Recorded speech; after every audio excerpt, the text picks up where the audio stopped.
Buenas tardes, les doy la bienvenida. Me presento, mi nombre es Gretel Montserrat, soy presidente del Instituto de Derecho Animal de San Francisco. Muchas gracias por acompañarnos en esta tarde del jueves.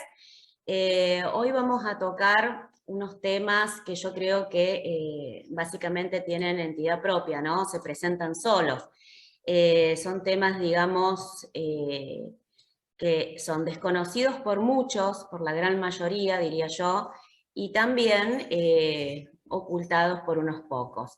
Bueno, acá vamos a hablar y vamos a conocer toda la verdad que existe, ¿no es cierto?, detrás de estos temas y bueno, y de lo que es el mundo de los equinos en general. Van a estar a cargo, ¿no es cierto?, de expositores de lujo, no solamente por su profesionalidad, sino también, ¿no es cierto?, por la calidad de persona que son, tanto Juan, Fer, Bea, yo la verdad que los quiero mucho, y ellos van a dar un abordaje de este temario, ¿no es cierto?, tanto desde el punto de vista legal, ético y también desde el punto de vista de la medicina veterinaria. Y no solamente ellos van a hablar, ¿no es cierto?, desde su ciencia, desde lo que han estudiado, investigado, sino también, ¿no es cierto?, de la experiencia que tienen en el día a día, porque ellos están al lado, ¿no es cierto?, de estas víctimas, de los caballos, y rozan constantemente, ¿no es cierto?, esa crueldad, ese sufrimiento, son parte también de la recuperación de ellos, y muchas veces, ¿no es cierto?, son compañeros de partida, ¿no es cierto?, cuando en algunos casos la crueldad gana la batalla.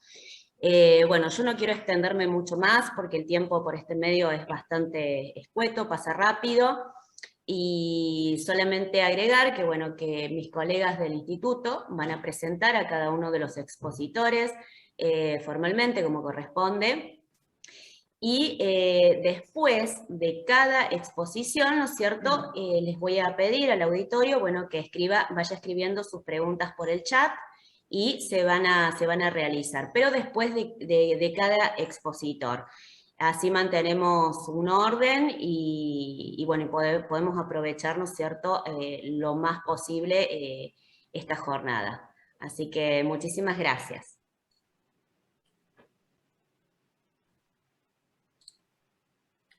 Ah, bien.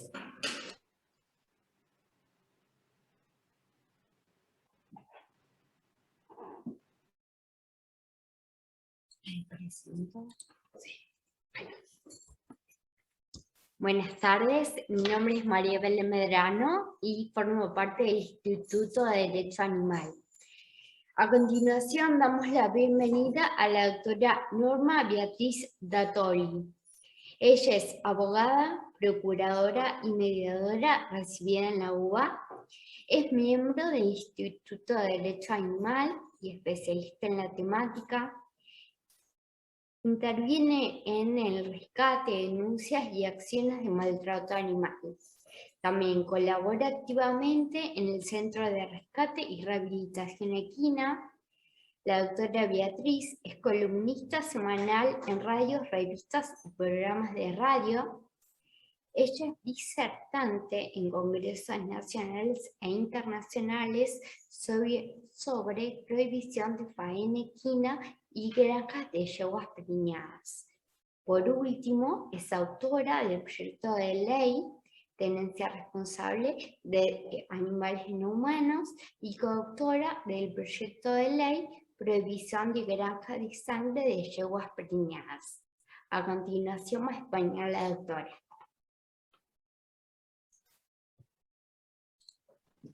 Hola, muchas gracias por la presentación. Antes de empezar, quería agradecer, que para mí es un honor estar en esta disertación, agradecer a la doctora Gretel Montserrat, al doctor Ariel Morandi, a todo el equipo del Instituto de Derecho Animal, del Colegio de Abogados de San Francisco, Córdoba, del Instituto de Derecho Animal. Les agradezco mucho. Bueno, mi disertación va a ser específicamente con respecto a las granjas de sangre de yeguas preñadas. Los caballos sufren mucho en nuestro país, son los que más sufren Con respecto al maltrato equino va a haber distintas exposiciones, pero es gigante e impresionante. Tenemos que recordar que la patria se hizo a caballo.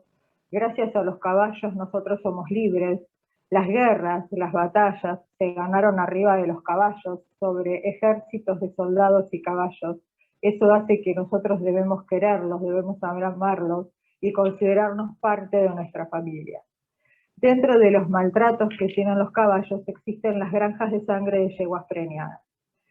Esto surgió a partir de una investigación que hizo una ONG llamada Animal Welfare Foundation, o AWF, y TSB de Zurich, siguiendo la ruta de la carne de caballo. En nuestro país se faenan caballos, después el doctor Di Benedetto va a exponerlo, y se exporta la carne a Europa. A partir de eso, Europa empezó a investigar el recorrido de la carne de caballo y se topó con las granjas de sangre de yeguas preñadas. ¿Por qué? Porque hubo muchas denuncias de muchos vecinos y contaban que entraban yeguas y que constantemente estaban preñadas y que había gritos de dolor y todo. A partir de ahí, Animal Welfare Foundation, junto a TCD y otras ONG como Ética y Animal de Francia, Ángeles Animales de Suiza, Eurogroup for Animals de Bruselas y Ace of Animals de Ámsterdam, y una ONG, la única de América, específicamente de Sudamérica, de Uruguay, For the Animal, fue la única ONG de Sudamérica que se hizo cargo de esto. Empezó una investigación y a partir de esa investigación mandaron a una persona haciéndose pasar por empleado a un establecimiento que estaban en Laboratorio Sintex, tienen establecimientos en la provincia de Buenos Aires, y se hizo pasar por empleado. Esto fue en el año 2015. A partir de ahí, este supuesto empleado entra con una filmadora, graba todo lo que pasa ahí adentro. Porque hasta ese momento y durante 20 años nunca se supo qué era lo que pasaba en estos lugares. Y ahí es un video, y un video denuncia de esta ONG que se llama Blood Farms, o Granjas de Sangre. Este video se puede ver en internet, en YouTube, ponen Blood Farms de Animal Welfare Foundation, está. Es terrible el video, a mí me tomó 6 meses poder terminar de mirarlos, la verdad que es muy difícil, pero bueno, cuenta la realidad de lo que pasa ahí adentro. En estas granjas el procedimiento es el siguiente. Entran, la mayoría son yeguas. Cuando entran las yeguas se las preñan en forma artificial. Con un tubo y con la mano se las preñan. Una vez que están preñadas, la yegua en los 3 primeros meses de preñez tiene una hormona que se llama SG, o normalmente llamada, lo voy a leer tal cual para no confundirme, gonadotropina coriónica equina. Es una hormona que se presenta en la preñez de la yegua. Tengamos en cuenta que una yegua, la preñez tiene 11 meses. En los 3 primeros meses se encuentra esta hormona. ¿Qué pasa? En esos 3 meses se le saca sangre, por eso se llaman granjas de sangre, de yeguas preñadas, porque se le saca sangre a las yeguas que están preñadas. Esta hormona existe 3 meses, a los 3 meses se diluye. Entonces, en esos 3 meses se le saca sangre a las yeguas 1, 2 o 3 veces por semana, 10 litros de sangre, cada vez 10 litros. Esto significa, para darse una idea, en el caso de un hombre de 80 kilos, 1,5 litros de sangre. En el caso de la yegua, del volumen de cantidad de sangre, el 25% del volumen de la sangre de la yegua. ¿Qué pasa? La mayoría de las yeguas, el 30% de las yeguas durante este procedimiento muere. O sea, hay todo un proceso que, ya sea por la inseminación artificial, que las golpean con picanas y todo, mueren, a veces mueren durante el proceso de extracción de sangre, porque generalmente les causa, si no mueren, les causa un shock hipovolémico, anemias, bueno, también infertilidad y un montón de cosas que produce toda esta extracción de sangre. Luego de esos 3 primeros meses, esa hormona, como ya dije previamente, no está más en el torrente sanguíneo. En ese momento se las hace abortar a las yeguas. El proceso es terrible, se le pone la mano adentro de la yegua, de la vagina, y se trata de romper la placenta y se saca el potri a pedazos. una vez que aborta la yegua, se la vuelve a preñar. ¿Qué significa? Una yegua, imagínense que una yegua tiene un potri una vez al año. Acá se las hacen preñar 2 o 3 veces al año y se continúa haciendo este procedimiento. Una vez que es preñada, a los 3 meses otra vez vuelve a pasar lo mismo. Se la hace abortar y se la preña.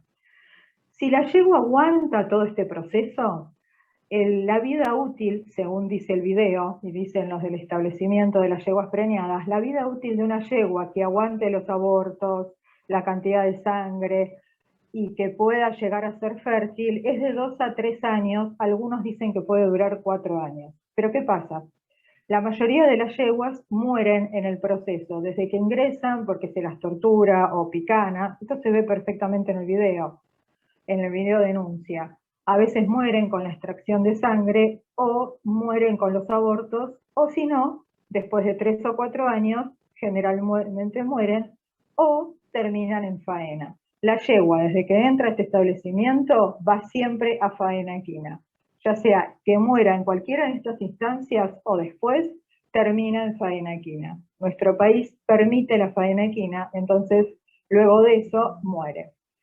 Con respecto a estos lugares, se ve todo tipo de violaciones, vejámenes, inseminación artificial, torturas, maltrato, gritos de dolor, animales anémicos que se mueren en los pastos, algunos al costado del establecimiento, animales maltratados, torturados. Todo tipo de torturas y maltratos y vejaciones ocurren en estos lugares.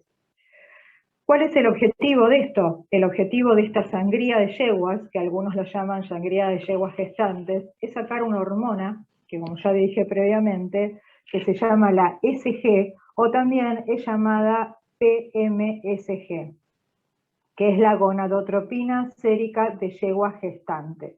Esta hormona, el beneficio que tiene para los ganaderos, es un beneficio que, por ejemplo, para las ovejas, las cabras y los cerdos, es un beneficio de dar mayor producción y mayor cantidad de ganado, de crías, etc. Entre los efectos de esta hormona DSG, que es tan preciada y se hace todo este procedimiento, existe cambiar el ciclo del animal. ¿Qué significa? Si el celo del animal es a los 6 meses, esta hormona lo adelanta a los 3. Si, por ejemplo, entre un parto y otro hay un tiempo para que quede preñada o los celos, los juntan. El destete, por ejemplo, si en un animal, esto dice el prospecto de la hormona, lo que estoy diciendo, si un animal entre un destete para quedar preñada tarda, por ejemplo, días, pasa a horas y las vuelven a preñar otra vez. Generalmente esta hormona es muy utilizada, como dije previamente, en ganado en ovejas, cebras y cerdos. También lo que logra esta hormona es la sincronicidad de, por ejemplo, partos. O sea, lo que logra los ganaderos es que todas, por ejemplo, en el caso de las cerdas, todas tengan al mismo momento y una mayor producción, una mayor productividad y mayor ganancia en millones de dólares. Para tener una idea con respecto a que ahora estamos con el tema de las granjas de cerdos, esta hormona se utiliza con las granjas de cerdos, es una de las más importantes que se utiliza para aumentar la producción. Para que tengan una idea, si una cerda tiene 8 lechoncitos o 6, pasa a tener 12, sin contar todos los efectos que tiene esta hormona en los animales, que son impresionantes. El laboratorio que hace esto, ya lo dije previamente, es el laboratorio Syntex. Una vez que se saca la hormona, se separa el plasma de la sangre y va a un congelador. En ese congelador se transforma en polvo. La hormona, la SG, se vende en un polvo, en un frasquito como el de las vacunas, en polvo. El valor de la hormona es impresionante. 100 gramos de este polvo, de esta hormona, equivale a $1 millón. Argentina en el año 2018 vendió 1 kilo de esta hormona a Europa, porque se exporta a Europa, mientras que Uruguay vendió 250 gramos. Los laboratorios que se hacen cargo de esto es el laboratorio Sintex, y dicen que está Omega S.A. La denuncia de Animal Welfare Foundation que se hizo en el 2015 es contra Sintex, y al día de hoy hay otra denuncia contra Sintex en provincia de Buenos Aires en granjas de sangre de yeguas preñadas. Es el laboratorio que vende al exterior, que exporta esta hormona, a IDT, Biológica de Alemania, también la vende a Ceva, es un laboratorio de Francia, y Animal Health de Merck, que lo vende a Holanda, Suiza y Alemania. Con respecto a esto, tenemos que tener claro que los dos países del mundo donde existen las granjas de sangre de yeguas preñadas es Argentina y Uruguay. En ningún otro país del mundo existe eso. La mayoría de los países esta hormona la hacen en forma sintética. En Argentina hace 20, 30 años que se hace esto. La mayoría de estas granjas, supuestamente llamadas granjas de sangre de yeguas preñadas, que es un nombre que le pone la ONG ante el video, no es un nombre real porque no existe legalmente, están hace 20 años y siempre van cambiando de lugar. Por ejemplo, si están en un lugar de la provincia de Buenos Aires, están alejados de los pueblos, y los vecinos, generalmente gracias a los rescatistas, proteccionistas, abogados animalistas, todos los centros de protección que reciben las denuncias, generalmente cuando van, ellos tratan de escaparse. Y todo este procedimiento lo hacen a la noche y se escapan a otro pueblo donde no son seguidos. ¿Quién debe controlar esto? Lo deben controlar generalmente el Ministerio de Agricultura, Ganadería y Pesca, SENASA, pero hay un gran vacío legal con respecto a esto, hay impunidad absoluta para hacerlo, y hay una zona muy gris con respecto a las leyes de protección animal. Esta hormona, que es lo que queremos destacar, nosotros hicimos una change con respecto a las granjas de sangre de yeguas preñadas, a la prohibición y un proyecto de ley. Y cuando hicimos la change nos juntamos 5 abogados, después voy a nombrar quiénes son, pero pedimos una bióloga, en la cual es la licenciada Luciana Fernández, que es bióloga de Jujuy, y le pedimos explicación con respecto a esta hormona. En realidad, si es tan caro y hacen esto, si había otra forma de hacerlo, aparte de que es una barbaridad lo que hacen. La licenciada Luciana Fernández nos dijo que sí, que en realidad en la mayoría de los países del mundo esta hormona se hace con biotecnología y se puede hacer en forma sintética. En la Argentina, el laboratorio Improvac hace esta hormona en forma sintética, así que no sería necesario tanto sufrimiento y tanto dolor. Si bien es cierto que cuando uno compra cualquiera de estas hormonas del laboratorio Sintex, dice hormona pura, altamente purificada. En realidad esa hormona no es biotecnológica, pero de efecto es lo mismo la biotecnológica que la otra. A partir de esta denuncia se hicieron varias peticiones, incluso Abbas, una gran petición, se hizo una petición con 2 millones de firmas, que fue un petitorio a la Comunidad Europea, pidiéndole que se deje de importar esta hormona a Europa porque no cumplían con los parámetros de bienestar animal. El Parlamento, luego de 2 años, hace 1 año y medio, contestó que él no se puede meter mucho en lo que pasa en nuestro país, obviamente, pero sí considera que no debe importarse una hormona que viene del sufrimiento, del sacrificio de los animales, y fundamentalmente, y esto es lo más grave para nosotros como argentinos, de países que son inescrupulosos respecto a los animales y la forma de obtener esta hormona. Luego de esto, en el año 2017, la ex senadora Magdalena Odarda presentó una petición en el Senado pidiendo por favor informes con respecto a este video y lo que estaba pasando en este país. Fue el único pedido a partir de este informe que hubo en América del Sur con respecto a las granjas de sangre de yeguas preñadas. Ese pedido quedó en la nada, SENASA contestó en un momento que había ido y que había maltrato animal. Luego de esto, vuelven a salir las granjas de sangre de yeguas preñadas en el año 2019, cuando aparecen unos caballos que son encontrados en Ezeiza, el campo del horror o los caballos de Ezeiza, del cual participó el veterinario que después va a hablar después de mí, el veterinario Juan Núñez, que participaron en el rescate junto con Flor San Pietro y el CRE, el Centro de Rescate y Rehabilitación Equina, rescataron a unos caballos que estaban abandonados que iban a ser faenados. Ahí vuelve a salir, entre otras cosas, aparte de la faena equina, las granjas de sangre de yeguas preñadas. Yo les dije que las yeguas tienen una preñez de 11 meses. Estos caballos fueron encontrados a fines de agosto del 2019.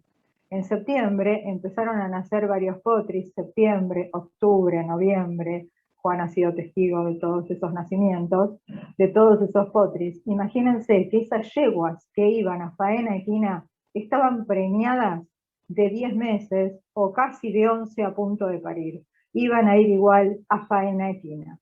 Volvió a surgir en el 2019 las granjas de sangre de yeguas preñadas, que se creía que ya no existían más a partir de la investigación de la ONG Animal Welfare Foundation. A partir de ahí, yo también estuve ahí, vi, me pareció terrible y me pareció horrible lo que hacían, después de todo lo que hacen sufrir a las yeguas, terminar siendo faenadas o en unos campos que son del horror realmente, tanto todos los equinos, pero en este caso yo estoy hablando de las yeguas. En ese momento, varios abogados y yo, entre ellos la doctora Carmen Céspedes Cartagena, la doctora Lorena Grisic, la doctora Dafna Rodríguez, el doctor Fernando Di Benedetto, que va a hablar después de faena equina, yo y también la licenciada Luciana Fernández, la bióloga, que nos asesoró muchísimo con respecto a eso, hicimos una change de prohibición de granjas de sangre en la República Argentina. Porque quiero rescatar esto, todas las change que hay son todas change europeas o de Canadá, que dice fin de la tragedia de los caballos en el sur, fin de las granjas, pero Argentina es la única que pide al presidente, al ministro, que se termine con esto. Es la única que va directo. Vuelvo a repetir, en nuestro proyecto de ley pedimos que también se puede perfectamente cambiar esta hormona, aparte de que se termine con esto, se puede cambiar la hormona por biotecnología en forma sintética, como hace el laboratorio Improvac, y terminar con este horror. Es más, en el proyecto nosotros decimos que sería mucho mejor, que los laboratorios ya tienen la tecnología para hacer esta hormona, pero sería mucho mejor que en vez de hacer todo este trabajo pongan el dinero en nuevos laboratorios o los mismos que están con esa tecnología hacer una hormona y evitar el sufrimiento. Para terminar, así le dejo espacio a los demás, al día de hoy se inició un juicio el año pasado contra el laboratorio Sintex, que lo lleva el doctor Leonardo Barnabá, en provincia de Buenos Aires, por granjas de sangre, pero la causa es contra la ley 14346 por no cumplir con la ley. Pero siguen estando en la provincia de Buenos Aires. Con respecto a Uruguay, ayer se comunicó conmigo un abogado de Uruguay y me dice que en Uruguay no existen ya las granjas de sangre de yeguas preñadas por una disposición gubernamental. Esto no sé si es cierto, pero esto es lo que me comentó la letrada. Pero en Argentina, lo que es seguro, las granjas de sangre de yeguas preñadas siguen existiendo y siguen con este horror con respecto a las yeguas. Y si quieren, nos gustaría que firmen la change, que es de prohibición de granjas de sangre de yeguas preñadas, para que el Congreso, de una vez por todas, termine con esto. Quería comentar que en realidad la figura legal de granjas de sangre de yeguas preñadas no existe, tampoco hay establecimientos que diga, este establecimiento es granjas de sangre de yeguas preñadas. Son establecimientos que a simple vista entran yeguas y nada más. Parece un establecimiento rural. La figura no existe, pero tiene que terminar esta actividad.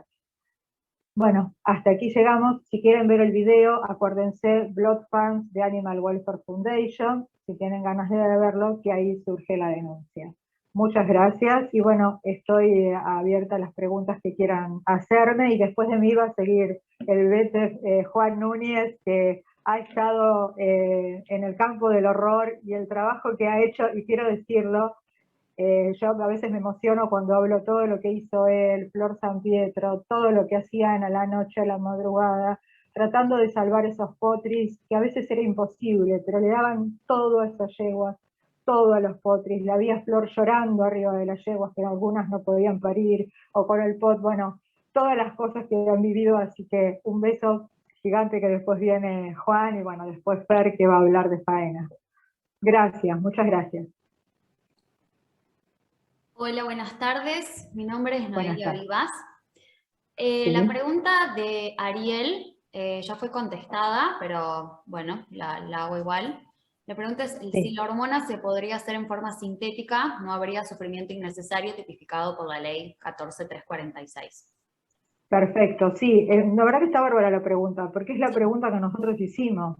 La hormona se puede hacer en forma sintética, es más, vuelvo a repetir, el laboratorio Improvac, y esto lo averiguamos con una bióloga, la hace en forma sintética la ASG, porque en realidad es una hormona de reproducción sexual, de fertilidad, o sea, es una hormona muy especial, como expliqué, es muy buena para los ganaderos, para la reproducción. Pero sí, se puede hacer sintética, por eso tampoco tiene sentido todo este horror, ¿no? Perfecto. Ariel también pregunta, ¿pensás que se debería poner en los productos en forma obligatoria libre de crueldad? Todos. Yo pienso que todos los productos tendría que decir eso. Algunos viste que lo están haciendo, pero tendría que ser obligatorio para todos, para que cada uno que compre el producto sepa, incluso hasta el mismo ganadero, sepa que esa hormona que le está poniendo a otros animales es libre de crueldad, es sintética, independientemente si está bien o no, pero es sintética, no viene de la crueldad, o como dice el Parlamento Europeo, de países inescrupulosos que venimos a hacer nosotros. Perfecto. Bueno, muchas gracias, Beatriz, muchas gracias por participar. No, por favor, gracias a ustedes, me quedo acá. Gracias. Ahora sigue Juan. Como dije previamente, mi nombre es Noelia Vivas. Tengo el placer de presentarles al siguiente disertante, el doctor Juan Núñez. Juan es médico veterinario, egresado de la Facultad de Ciencias Veterinarias de la Universidad de La Plata. Es desde el año 2017 veterinario en jefe y coordinador de veterinaria en la ONG CRE, que es el Centro de Rehabilitación y Rescate Equino. Es el encargado del desarrollo y coordinación del equipo de médicos veterinarios, así como también es el veterinario de la agrupación GREY. Ha participado también como veterinario en la ONG Rescatistas del Sur en el año 2018 y en el año 2020 ha sido, como previamente mencionó Beatriz, el veterinario principal en causa de Seiza, en donde se procedió al rescate y auxilio de 400 equinos que se encontraban en muy malas condiciones. Juan, además, desde enero del 2020, es docente en la cátedra Anatomía Animal 1, que se dicta en la Facultad de Veterinaria en la Universidad Pública en Concepción del Uruguay, Entre Ríos. Ha realizado variados cursos de ecografía equina, anatomía aplicada y medicina equina. Asimismo, ha sido disertante, al igual que en esta jornada, de numerosos cursos, entre ellos Anatomía Básica de los Equinos, realizada en el Centro CRE en el año 2019. Sin más, le otorgo la palabra a Juan. Juan, bienvenido, gracias por participar y por estar presente. Bueno, muchísimas gracias por recibirme, gracias al Colegio de Abogados de San Francisco de Córdoba.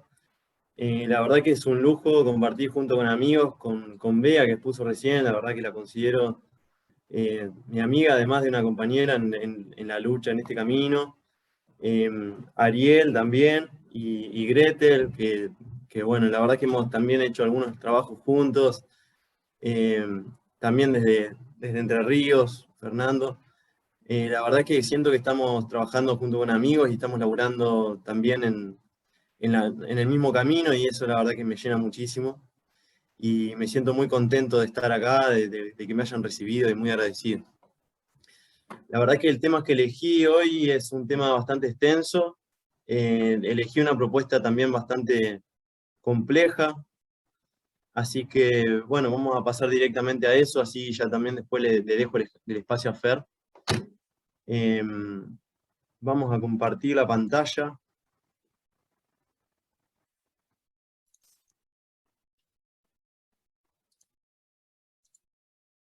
Avísenme si están viendo la pantalla ya.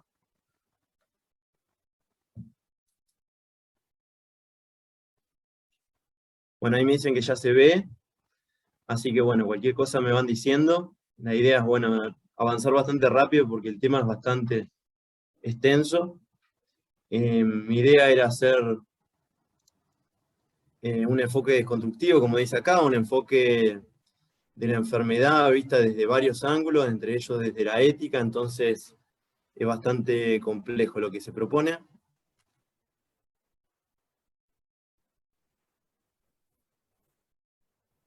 Bueno, la propuesta es la siguiente, vamos a presentar la enfermedad, sobre todo para aquellos que no son veterinarios y que no conocen por ahí los detalles. Vamos a presentar los rasgos más importantes, vamos a hacer una comparación con enfermedades de humana. Esto nos va a permitir también relativizar, poner en parámetros relativos qué se hizo en una enfermedad humana y qué se hace en una enfermedad animal de los mismos rasgos. Vamos a hacer una introducción a los enfoques filosóficos de mirada hacia los animales. Esto también nos va a permitir ver dónde están paradas las legislaciones. Después vamos a analizar las legislaciones, pero sabiendo dónde están paradas y de qué enfoque se pusieron a analizarlas para hacerlas. Y bueno, vamos a identificar problemas que existen en la práctica. Esto lo vamos a hacer principalmente de una forma empírica, a partir de mi experiencia profesional. Sé que muchos de ustedes van a sentirse identificados porque les pasó lo mismo exactamente, o les va a pasar lo mismo. ¿Y qué posibles soluciones veo yo en esta situación? Vamos a analizar la prevalencia de anemia infecciosa en el país y en el mundo, qué legislaciones hay en el país y qué legislaciones hay en el mundo y cuáles fueron sus resultados. Así que va a ser una exposición bastante completa, también bastante larga. Así que bueno, vamos a arrancar con esto, con lo nuestro. La anemia infecciosa equina, la causa un virus. Acá les puse un dibujito.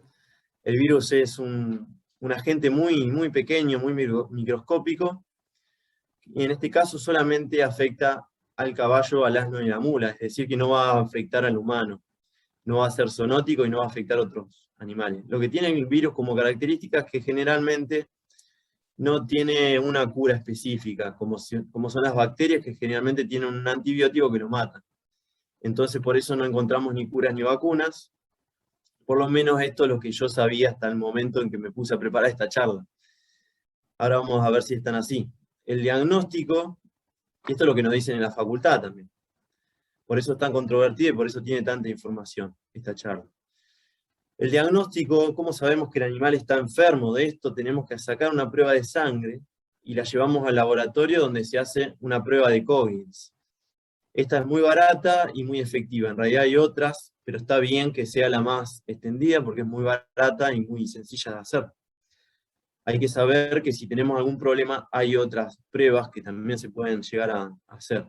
Está bueno conocer, sobre todo para los abogados, que tengo muchos acá y muy buenos, tener todas las herramientas posibles para defendernos en el caso de que tenemos una anemia. Esta es una de las pequeñas herramientas que tenemos, saber que hay otras pruebas. Ya vamos a ir nombrando otras. Bueno, en cuanto a la patogenia, ¿cómo se da la enfermedad? Bueno, acá les puse un tábano. Es el principal contagio. Tenemos un animal enfermo y este tábano, esta mosca de gran tamaño, es un vector mecánico que pica a este animal, pero como el animal le pega un coletazo, se queda con hambre y va y pica a otro. Entonces realiza un intercambio de sangre y en ese intercambio es que contagia. Pero bueno, este tábano sobrevive 30 minutos, entonces la distancia que puede hacer es muy corta, no es que puede hacer una distancia muy grande. Acá puse imágenes de lo que es la causa de Ezeiza. Acá está todo dado para que haya contagio, porque teníamos el animal enfermo, con el virus a pleno, realmente recién enfermo, en los primeros días de enfermedad, con fiebre, y ese animal contagia mucho más. Entonces pica a este animal, el tábano puede ser también por causa de que el hombre se manda una y bueno, inyecta al animal con la misma aguja que después inyecta al otro, pero la realidad es que la más fácil es por vía del tábano. Este tábano después pica a otro animal, fíjense lo cerca que estaba un caballo del otro, entonces tranquilamente podía pasar este contagio. Si los animales están muy lejos no pasa esto, no es tan sencillo que se contagien.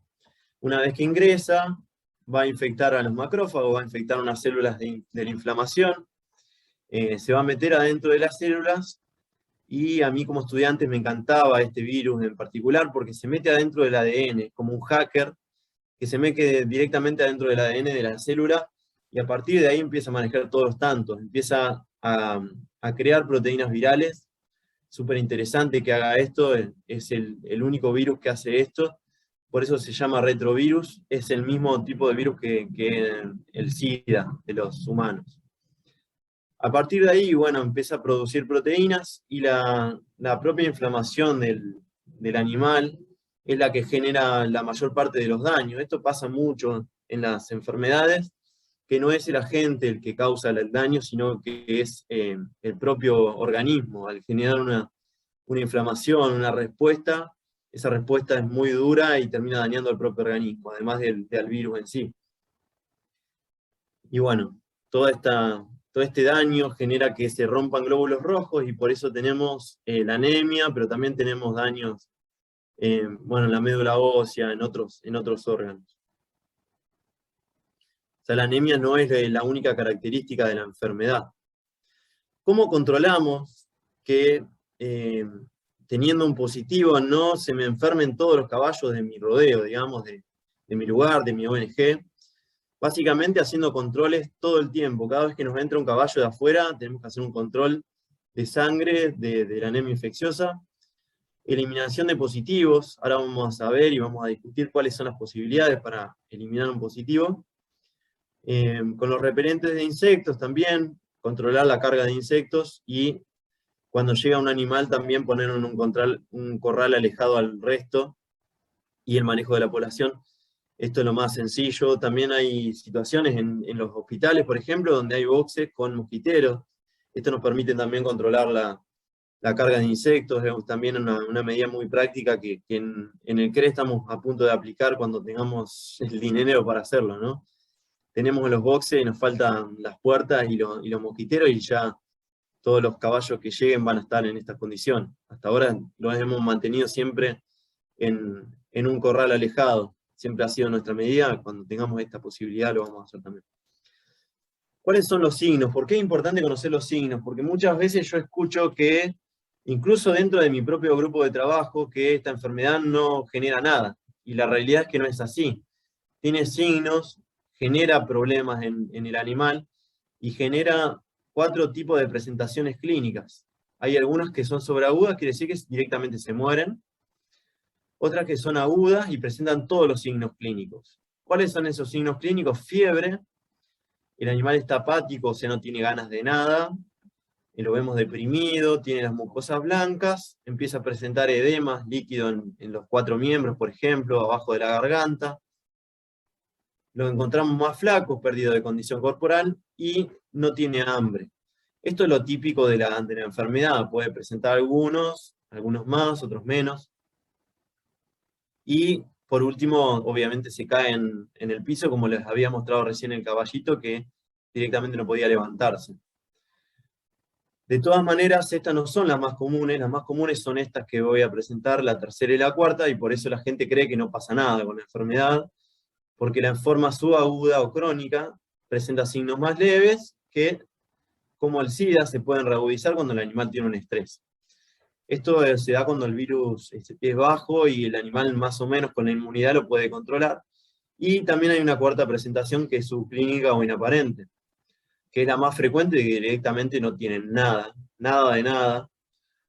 Por ahí lo otro más frecuente es que nos llaman porque el caballo no puede trabajar, no puede hacer el ejercicio que hacía al 100%.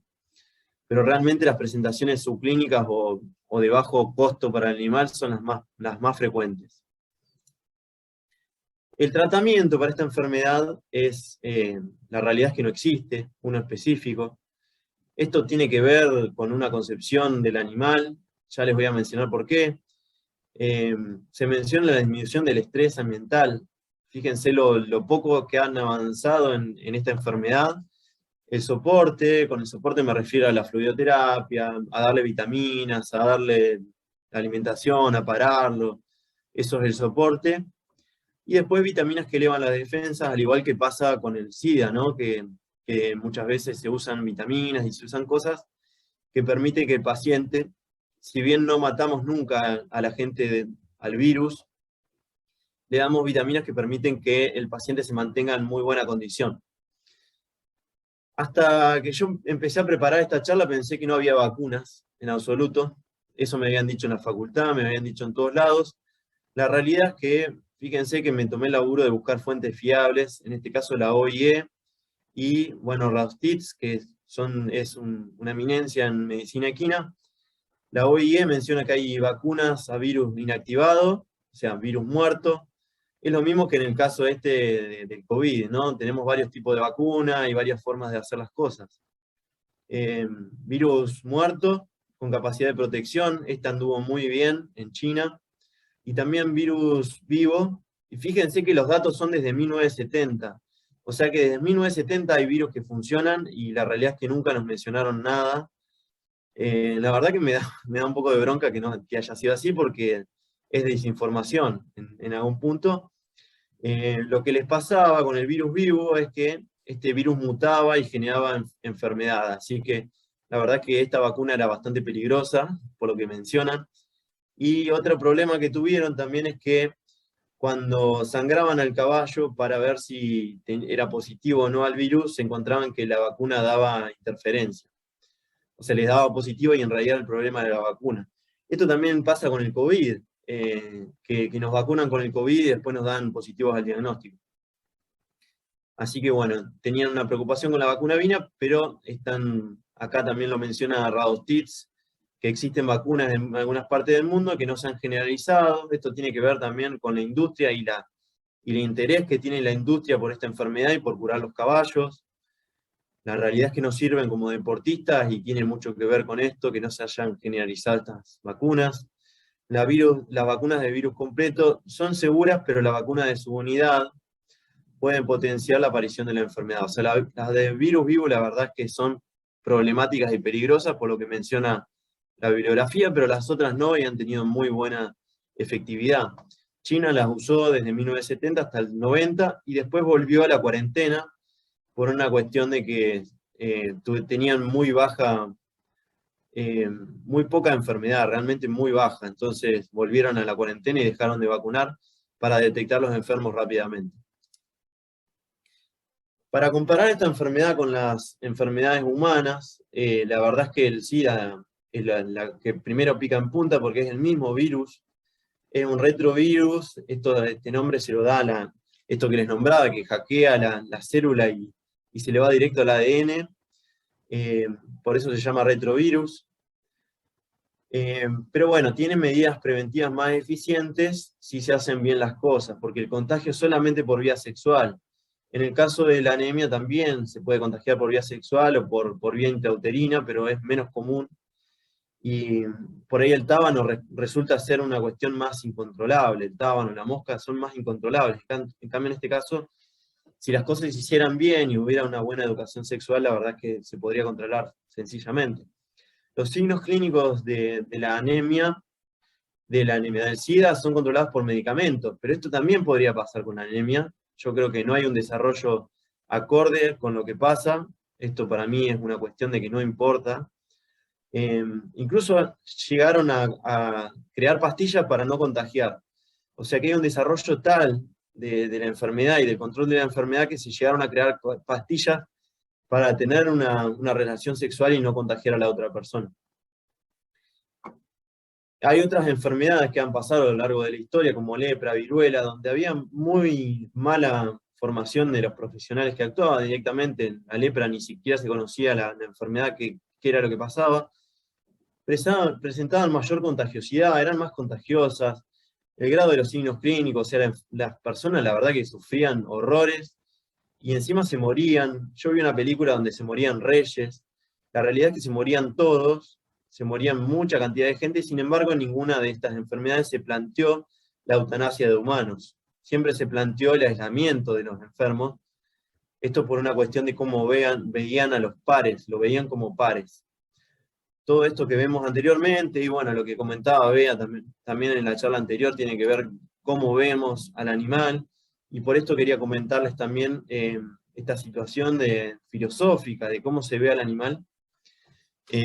Muchas de estas situaciones tienen que ver con esta concepción del animal, que es la tradicional. La realidad es que yo la llamaría antigua directamente.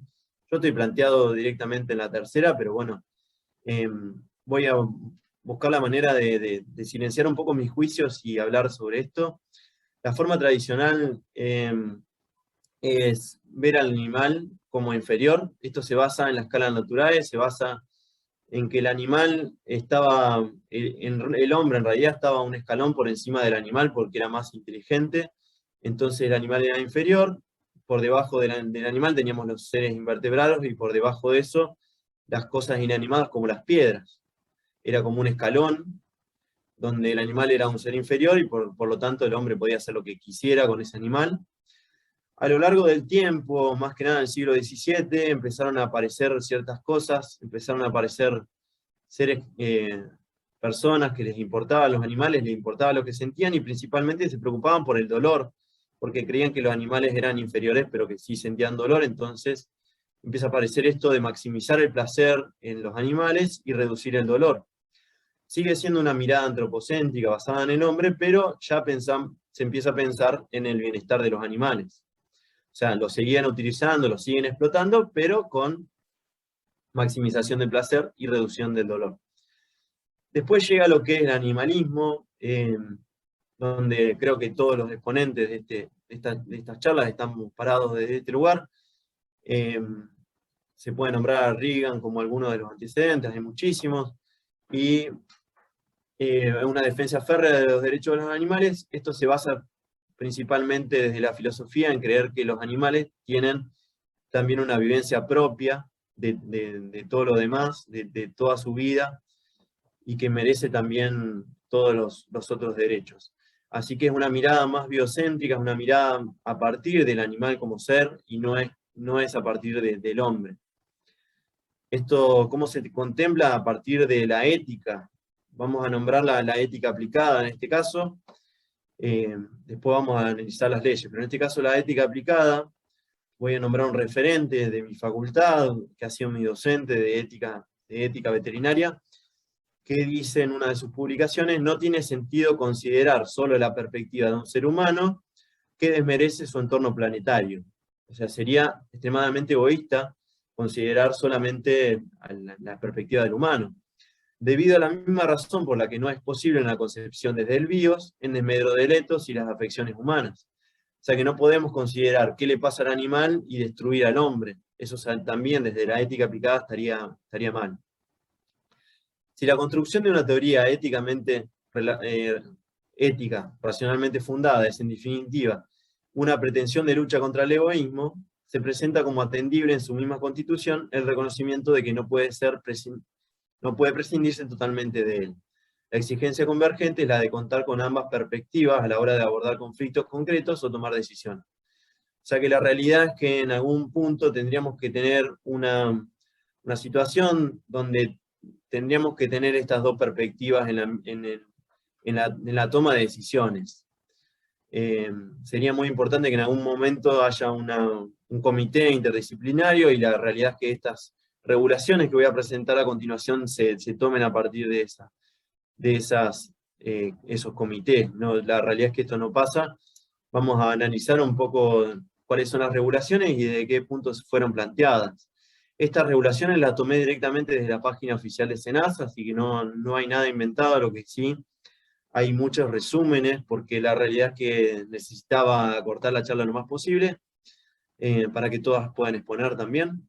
En este caso, bueno, el artículo 8, fui tomando los artículos que a mí me parecían más pertinentes. Obviamente la subjetividad propia no la puede sacar nunca. Se invita a los gobiernos provinciales y municipales a desarrollar acciones para la sanidad. Me parece raro, me hace ruido, porque esto nunca pasó, y si pasa es cuando ya hay una catástrofe. Me parece que esto podría llegar a pasar en algún momento, podría invitarse a los gobiernos a participar de esto. Después SENASA, Servicio Nacional de Sanidad y Calidad Agroalimentaria, como bien lo decía Bea, también depende del Ministerio de Agricultura y Ganadería. Coordinará, fiscalizará y auditará la ejecución de las acciones sanitarias. Esto lo que me pasa es como que SENASA se compromete, y parece un político cuando decían el hambre cero, por ejemplo, y pobreza cero, se compromete a hacer demasiadas cosas en la realidad, y todos sabemos que no sucede en la realidad. Esto lo puedo decir como veterinario, y lo pueden decir también todos los presentes que participan de actividades agropecuarias y de animales, ¿no? Donde están animales involucrados. SENASA velará porque todas las acciones y prácticas veterinarias, sanitarias y de producción con equinos se realicen de acuerdo con la protección y bienestar de los animales. O sea, se compromete a velar por todo prácticamente, y también a realizar supervisión veterinaria.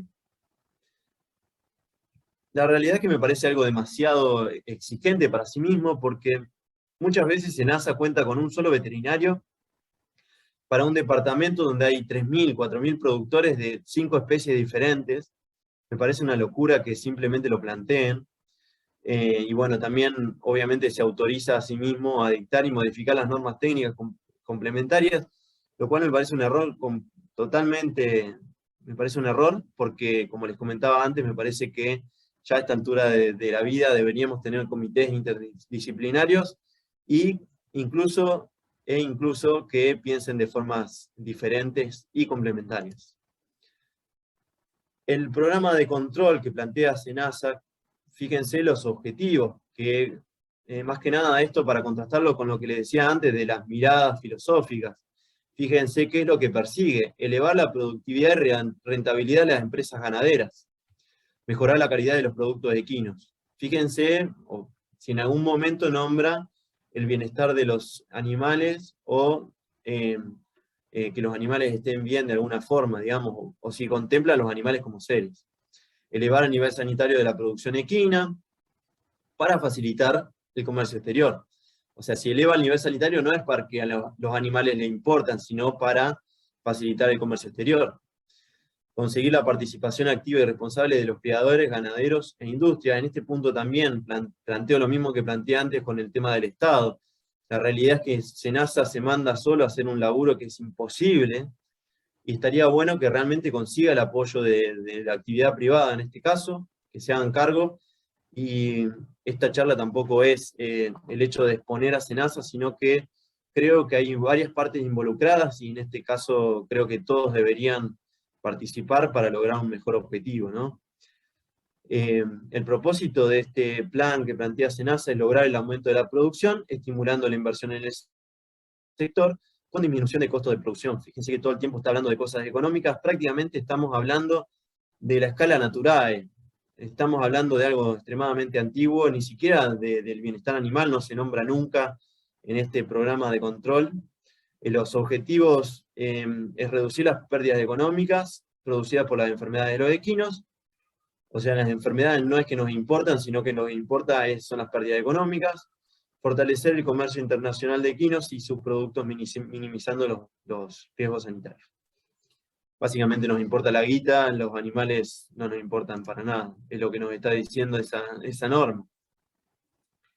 En cuanto a la faena de exportación, que es un tema que bueno, va a tocar a full Fer después, que es lo que plantea: registrar, verificar y controlar todos los predios de faena, las acciones que va a hacer para controlar todos los predios, va a ser controlar la habilitación de predios. Esto es muy sencillo porque lo pueden hacer desde su oficina, esto puede ser que lo hagan. El resto de las cosas estoy seguro que no se hacen. Verificación de condiciones de bienestar y salud, eso lo deberían hacer en el propio campo. Controlar y registrar el ingreso y el egreso, yo esto estoy seguro que se hace a partir de una planillita, controlan la planillita y listo. Controlar los documentos de transporte, el diseño de las marcas, los muestreos, sus resultados, y evaluar las altas y bajas y su motivo. O sea que se compromete también a evaluar por qué se mueren los animales dentro de los predios de faena. La realidad es que suena a un compromiso demasiado elevado, ¿no? Primero para la cantidad de efectivos que tiene SENASA en la práctica, no solo para dictar normas, sino para la práctica en sí, para la cantidad de especies que tiene que controlar y la cantidad de productores, y lo largo que es el territorio argentino. Me parece demasiado ambicioso lo que plantea. En cuanto al componente de vigilancia epidemiológico, o sea, cuando surge una epidemia, ¿qué es lo que plantea de hacer? El objetivo es conocer la evolución de las enfermedades equinas, en este caso hablando de los caballos, pero hace lo mismo en todas las otras epidemias, aftosa, por ejemplo, en los bovinos, etc. Evaluar el riesgo de la aparición de cada una y cuál es la estrategia que plantea para controlar una epidemia. Convocar a la realización y organización conjunta de cursos de capacitación de la Federación Veterinaria Argentina, la Asociación Argentina de Veterinaria, la AVE, los colegios o consejos de médicos veterinarios no federados y las universidades nacionales. Yo creo que cuando se plantean esas asociaciones es porque hay un problema del tamaño de la Argentina misma. O sea, realmente se están jugando su laburo y ahí convocan a la Asociación de Argentina de Veterinaria Equina, ahí convocan... yo también he sabido de asociaciones de la Universidad Nacional para investigar la anemia en Santa Fe. Hubo un convenio en algún momento para investigar la anemia, pero después se cortó por una cuestión de que la anemia prefieren que sea un tabú. La realidad es que no hay mucha articulación y estaría muy bueno que en algún momento se planteen estas articulaciones porque es una buena manera de, ahí sí, cubrir todo el territorio, ahí sí, analizar todos los productores. Y por otro lado, también les comento que todas estas asociaciones, por ahí ustedes no lo saben, pero sí tienen todos fines de lucro y todos tienen fines de proteger a la propia industria, proteger a sus propios productores. Los comunicados que lanzan son a partir de la industria hípica, están todos asociados a esto. La industria hípica además formó ahora también una asociación. No hay ninguna asociación acá nombrada que tenga un carácter animalista ni de centro. Ni siquiera hay prácticamente una que lo que le interesa de verdad sea el bienestar. Yo estoy seguro si el bienestar perjudica a la industria, cualquiera de estas asociaciones van a salir a defender la industria por encima del bienestar animal. Así que la realidad es que hasta que no haya una asociación animalista acá, va a ser muy complejo que las regulaciones y las cosas cambien. Con respecto a lo que plantea en el programa de la anemia infecciosa equina, dice, y bueno, está bueno también que todos los abogados acá, que en algún momento nos pueden llegar a defender, que sepan perfectamente esto, ¿qué es lo que dice la reglamentación? Que los equinos que se movilizan, todos los que se movilizan en todo el país, tienen que haber sido sometidos al diagnóstico de anemia infecciosa equina. El diagnóstico dura 2 meses, tiene que ser realizado por laboratorio de red autorizado. Los equinos enfermos y sospechosos, quiere decir que presentan síntomas también, pasan a ser sospechosos, tienen que ser aislados por el propio productor, el propio responsable de esos equinos. La validez del certificado dura 60 días, bueno, se lo comentaba recién. Y en el caso de resultados positivos, ¿qué es lo que pasa? Se nos prende fuego el rancho, creo que a todas las ONG le ha pasado, aunque sea una vez en su historia, que nos da un positivo. El laboratorista, este laboratorio de red, tiene que efectuar la denuncia correspondiente al veterinario que efectuó la muestra, que sacó la sangre y que mandó la muestra. Y este recién al responsable de los equinos. En este momento también me gustaría identificar cuáles son las partes que tenemos, porque no tenemos solo SENASA. Yo creo que muchas veces lloramos y decimos, SENASA no hace nada, pero la realidad es que hay por lo menos 4 o 5 partes involucradas acá. Teníamos el Ministerio de Agroindustria, tenemos a SENASA, tenemos al veterinario que extrae la sangre, tenemos a la persona que es responsable de ese equino, tenemos el laboratorio de red, y en los casos de corrupción, no es que solamente SENASA es corrupto, las personas corruptas no están solo en SENASA, sino que las personas corruptas están en todas estas partes. Y eso es importante saberlo porque si nosotros nos hacemos parte del problema, también podemos ser parte de la solución. Ese es un dicho que está muy bueno, y si nosotros consideramos que SENASA es el único problema, la realidad es que no vamos a solucionar nunca nada. Seguimos con la parte de la regulación. El propietario o el responsable de los equinos será el custodio y el único responsable de garantizar el aislamiento cuando nos dio positivo. ¿Sí? Nos da un positivo y este tiene que resguardar que ese animal tiene que estar aislado. Los equinos confirmados como positivos tienen que ser marcados a fuego. Parece medio prehistórico esto de marcarlos a fuego, con las letras A y E, fíjense, una marca de fuego, a ver si se lo hacemos también a ellos, ¿no? Una marca de fuego de 10 por 15 en el cuello del lado izquierdo, aislado hasta su eliminación. Se me fue para atrás, a ver si puedo volver.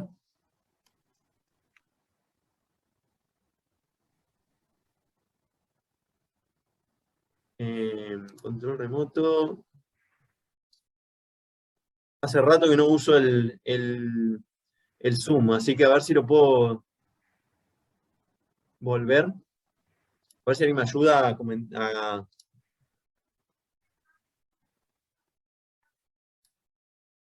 Ahí está, ahí lo encontré. Bueno, entonces comentaba, el responsable de todas estas situaciones de garantizar el aislamiento va a ser el propietario. Tenemos que marcarlo a fuego. Y una vez que lo marcamos a fuego, la única solución que le encuentran es aislarlo hasta su eliminación. ¿Cómo van a eliminar este caballo? ¿Lo van a sacrificar en el momento con presencia de cenaza o lo van a remitir al frigorífico? El sacrificio va a ser dentro de las 48 horas de haber recibido esa comunicación por parte del veterinario, de parte del laboratorio. Dentro de las 48 horas supuestamente hay que matarlo. Esto tampoco pasa. Muchas veces cuando tenés un positivo te llama cenaza y te dice, bueno, puedo ir recién el jueves y estás puedo ir el jueves de esta semana, no, de la siguiente, porque tengo que ir a un frigorífico, tengo que ir a una feria, tengo que ir a un tal cosa, y realmente esto no pasa. El diagnóstico positivo en un potrillo, esta situación la verdad que es una salvedad también, que es importante conocerla, porque un potrillo que está al pie de la yegua madre puede haberse contagiado y puede que no. Pasa que como la madre le está dando calostro y ese calostro tiene inmunoglobulinas, esas inmunoglobulinas salen en el test. Entonces es importante saber que no tenemos que eutanasiar ese potrillo. En realidad, hasta que sea destetado y después pasan 2 meses y demás. Es importante saber que está la ley, está contemplado en la ley y que en el caso que no suceda vamos a buscar la ley. No es importante saberla puntillosamente, sino que saber que está contemplado. Bueno, ante el hallazgo de un resultado positivo, el lugar queda interdictado. Creo que a todas las ONG nos ha pasado de quedar interdictado, no podemos sacar ni poner caballos. Hay que sangrar y diagnosticar a la totalidad de la existencia cuando sean menores de 10. Esto de la ley también nos sirve muchísimo. Nosotros nos pasó ahora de tener un positivo y tuvimos que sangrar a todos y tenemos 85 caballos. Y la ley dice que si hay más de 10 caballos, tenemos que sangrar al 10% solamente, en forma aleatoria.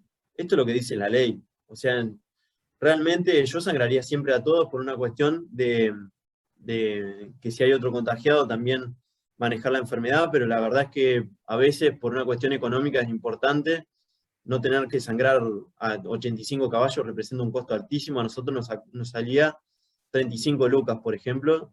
La verdad es que mi viejo nos dio una mano, pero bueno, mi viejo laboratorio de red, así que, pero la realidad es que sale muy, muy caro cuando tenés que hacer esto y es importantísimo tener esta regulación cerca.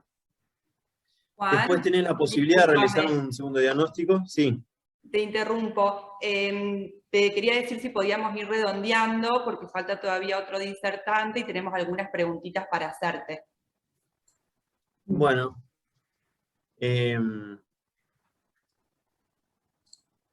Vamos a ir vamos a ver qué podemos llegar a comentar en lo último. Bueno, en cuanto a las conclusiones, leyes de carácter antropocéntrico, no hay participaciones de otras instituciones de carácter animalista, falta de articulación de SENASA con otros organismos, exceso de toma de responsabilidad y ausencia de búsqueda de apoyo, y compromisos que no se logran efectivizar, y formas autoritarias en el Colegio de Veterinarios y SENASA. La realidad es que muchas veces nos salen a amenazar cuando hacemos este tipo de charlas o cosas. Redondeo con la última idea, que es que esta enfermedad se diagnosticó en todos los continentes. Fíjense que en Estados Unidos al 1 o 2%, China está en el mismo nivel. Hay muchos lugares en los cuales la enfermedad está muy baja y está alta en estos lugares de acá y en Argentina, donde en Argentina está en 95%, y Argentina no es que es todo igual, sino que tenemos lugares como Entre Ríos muy altos, Santa Fe, Formosa, Chaco, muy altos. En Buenos Aires es muchísimo más bajo. Y bueno, plantear, perdón, me voy a poner a cargar la batería. Ya en menos de 5 minutos ya termino, así que no se me pongan ansiosos. Vamos a comentar la discusión, que quizás es lo más importante. La posibilidad de no realizar el sacrificio sin exponer las poblaciones ni aumentar la prevalencia de la enfermedad. Y si otra planteo es si previene la eutanasia y la transmisión de la enfermedad. La realidad es que en Estados Unidos tenemos este tipo de prevalencia, 1.5 a 2.5, es muchísimo más bajo que en Argentina, y sin embargo la regulación es muy diferente. Hay traslados dentro del Estado, te permiten trasladar al equino. La eutanasia es opcional, o sea, no te obligan a eutanasiar al caballo. La identificación no es solo por quemadura, sino que te dan otras opciones, y lo único que te obligan a hacer es cuarentena obligatoria durante toda la vida del caballo de 182 metros. Y después algunas condiciones para trasladarlo interestado. También hay variaciones dentro de los estados de los Estados Unidos, porque son regulaciones muy diferentes de estado en estado. Y acá hay un autor muy bueno también que dice que la separación de caballos por 200 metros es suficiente. Hola. Así que la realidad es que es así. No es necesario eutanasiarlo, ni tampoco es la solución, no ha sido efectiva, digamos. Y por último, también quería comentarles este decreto que decía en 1998, todavía la matanza para faena tenía que ser machos menores de 12 años y hembras menores de 15. Comentarles, bueno, que las regulaciones se cambian en favor de la industria y no en favor de los animales, y por eso estamos donde estamos, porque la realidad es que no se tienen en cuenta todas estas cosas, y por eso han seguido la línea que siguen. Y bueno, la verdad es que busquemos juntos la posibilidad de participar y ser parte de estas regulaciones. Muchísimas gracias y bueno, espero las preguntas.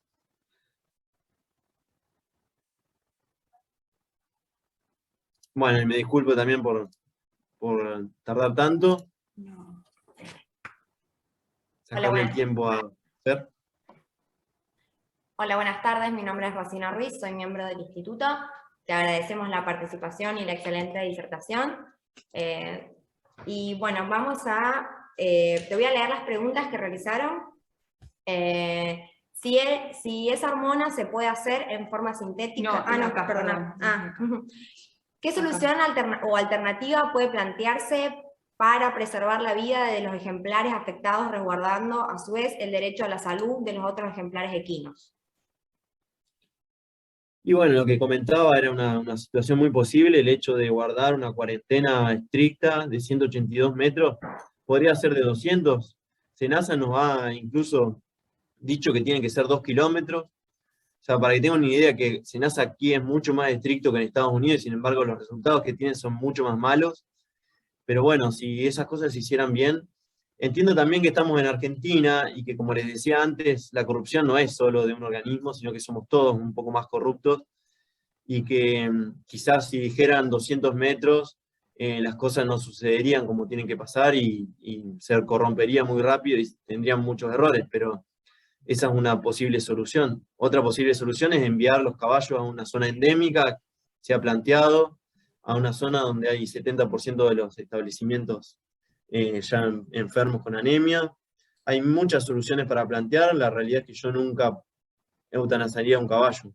Me parece una locura, lo hacemos por una cuestión de que es la ley y no queremos estar fuera de la ley, pero no me parece la mejor solución, y tampoco ahora mirando esto, sé que no es efectiva tampoco. Otra pregunta es, ¿cómo se puede hacer desde la oficina? El productor miente en la declaración jurada y listo. Preguntan, ¿cuánto hay de inversión? Bueno. Sí, básicamente es lo que comentaba. Creo que no es que SENASA es el problema, sino que el problema somos todos, y y como ellos comentan en su programa, tienen que involucrar a los productores, tienen que involucrar a las personas, y todos tenemos que ser parte de la solución. Así que, pero creo que también la gente que regula, los productores, de alguna manera, tiene que cubrir el territorio y tiene que ir al campo. Si SENASA no va al campo, es imposible.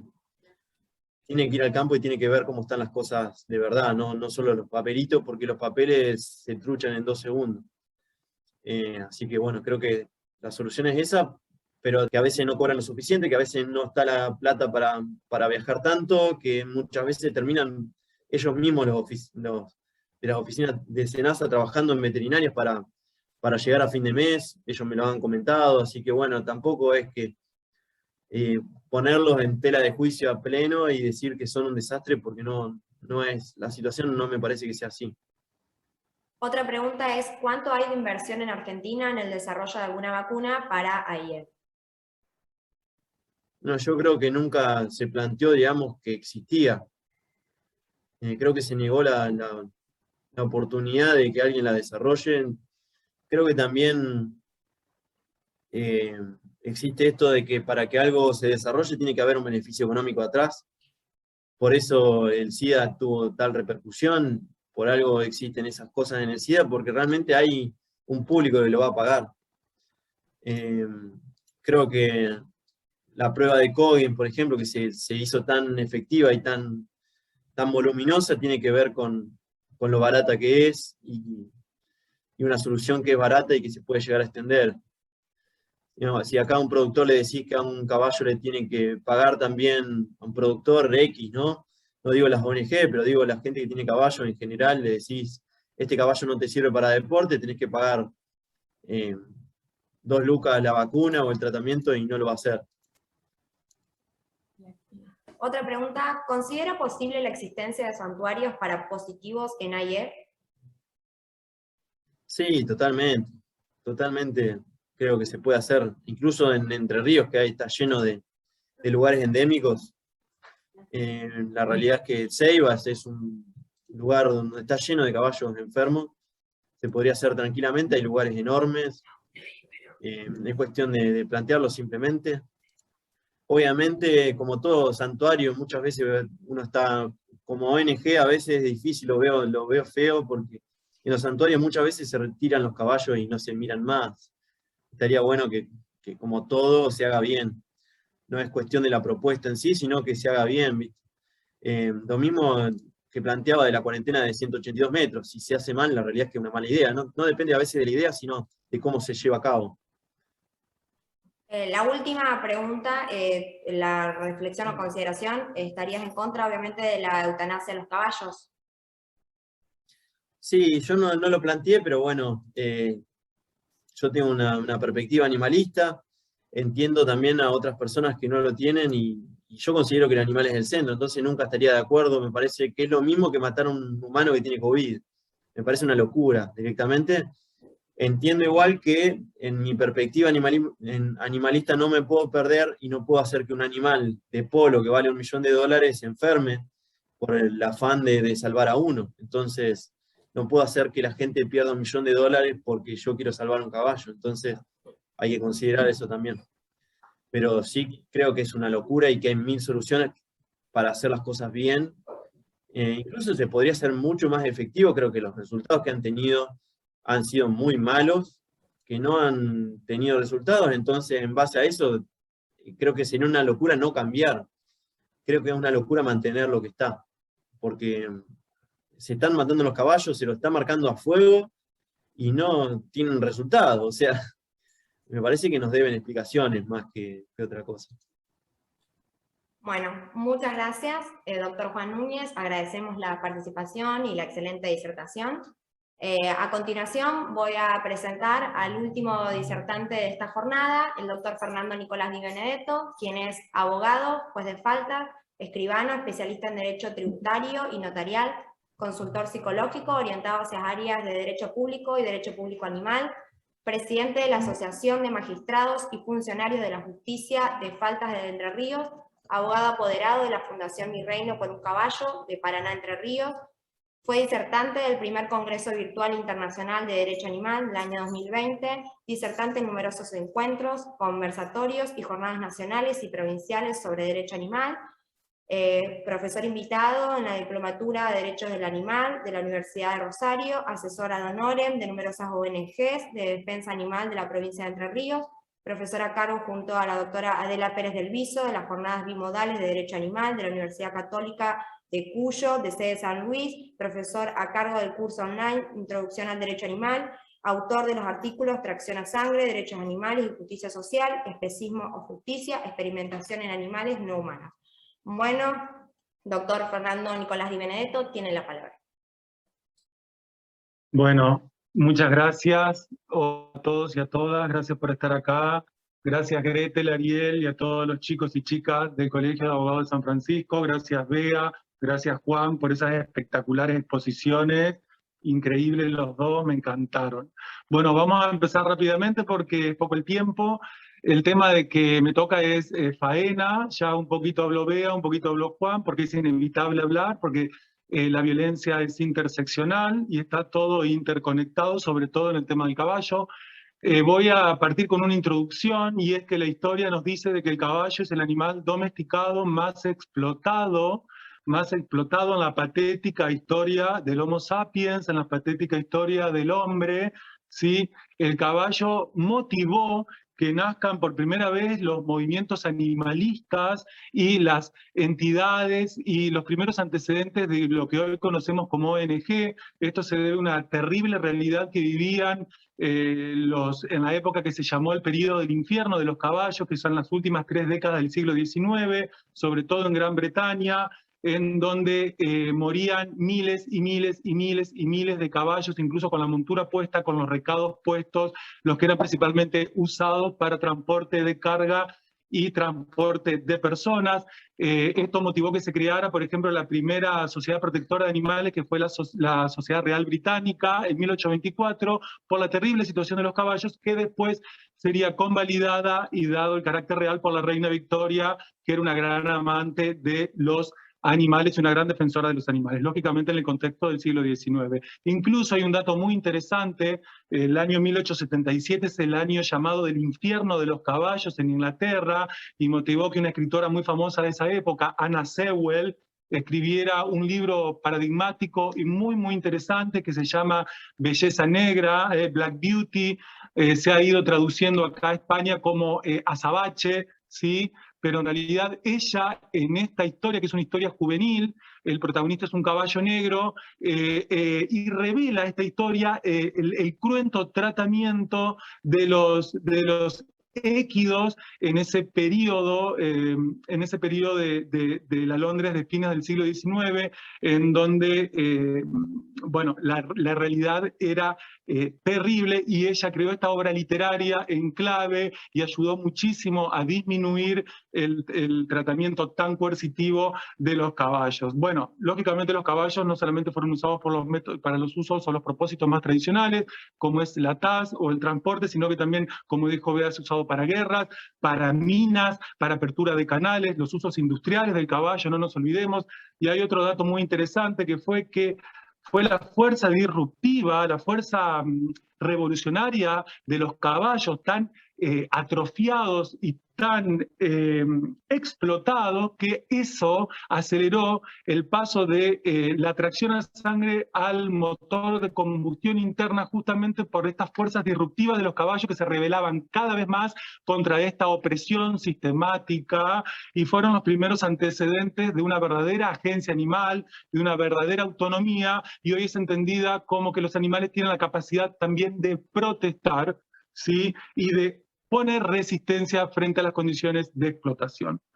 Hecha esta breve introducción, voy a adentrarme en el tema puntual. Nosotros, para hablar de faena, tenemos que ubicarnos en la palmera de la ética cuando hablamos de faena legal y de faena clandestina. Hay faena legal, sí, esto lo dijo Juan, lo dijo Bea, está todo reglamentado en el derecho regulacionista argentino, sí, el derecho bienestarista, no el derecho bienestarista del bienestar animal, sino el derecho bienestarista que busca el trato humanitario en los procesos de explotación animal, sí. Pero todo este derecho, a diferencia de lo que entendemos por el estado del bienestar en las nociones políticas, Este bienestarismo, bueno, en realidad de bienestarismo para el animal no tiene nada, sino que son todas normas, es un maquillaje jurídico, como yo le llamo, para ocultar esta explotación sistemática a la que se ven expuesto permanentemente el animal domesticado más explotado de la historia.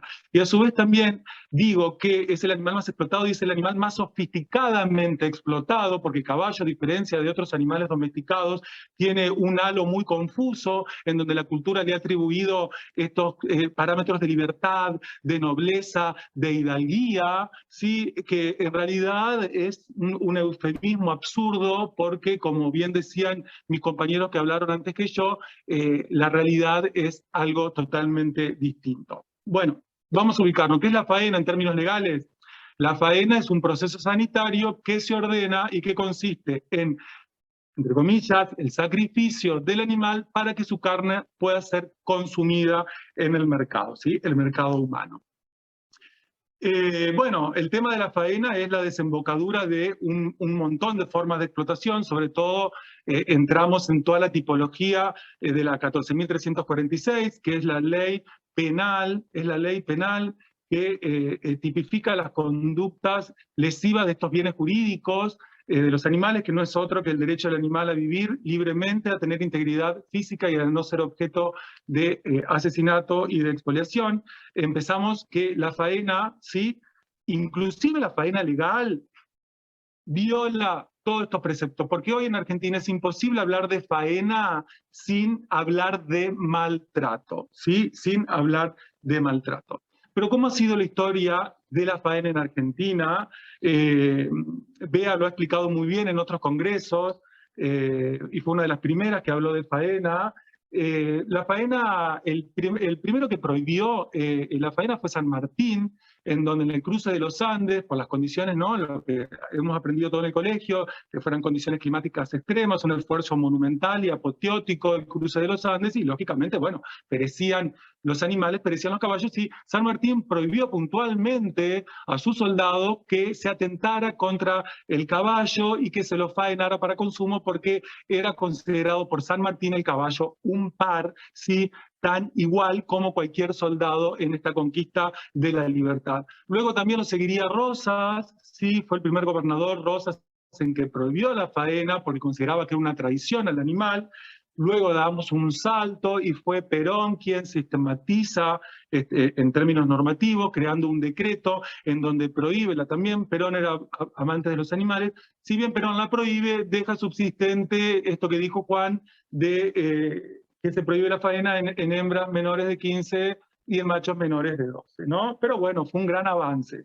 Pero esto también después es reforzado por Alfonsín en el 84, en donde Alfonsín amplía la prohibición y elimina el límite de edad, ¿sí? De estos 12 y 15 años, depende del sexo del animal. Hasta que llega Menem, sí, el bendito Menem, que en paz descanse, y establece y reconstituye, ¿sí? De nuevo la habilitación de faena. ¿Qué quiere decir esto? Que en el año 95 se sanciona la ley 24.525, que ni más ni menos dice que declara de interés nacional y prioritario. Fíjense, porque la mayoría de las leyes, todos los abogados estamos acostumbrados a que se declara de interés nacional, que se declara de interés provincial, que se declara de interés general, pero dice prioritario. Y miren este concepto en una norma de derecho público, ¿no? Estamos hablando de una norma de derecho público donde el Estado actúa con poder imperio.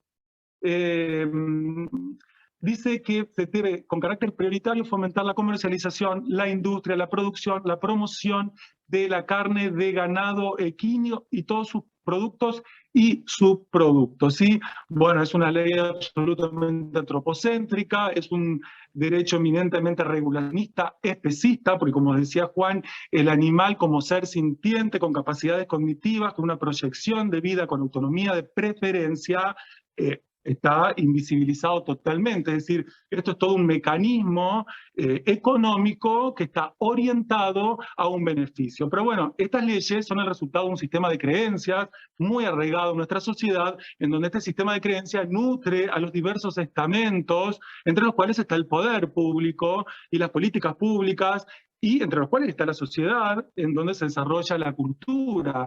Entonces, este sistema de creencias como una gran matrix que baja los conceptos, hace que todo esté contaminado por este vicio original, ¿sí? Que nunca discutimos, que por qué el animal, el caballo en este caso, es explotado, ¿sí? Entonces tenemos que detenernos a ver por qué es explotado un ser sintiente que quiere vivir como vivimos nosotros, de acuerdo a sus propios términos, y se maquilla permanentemente, tras norma, esta situación original, que es totalmente desatendida y muy convenientemente desatendida.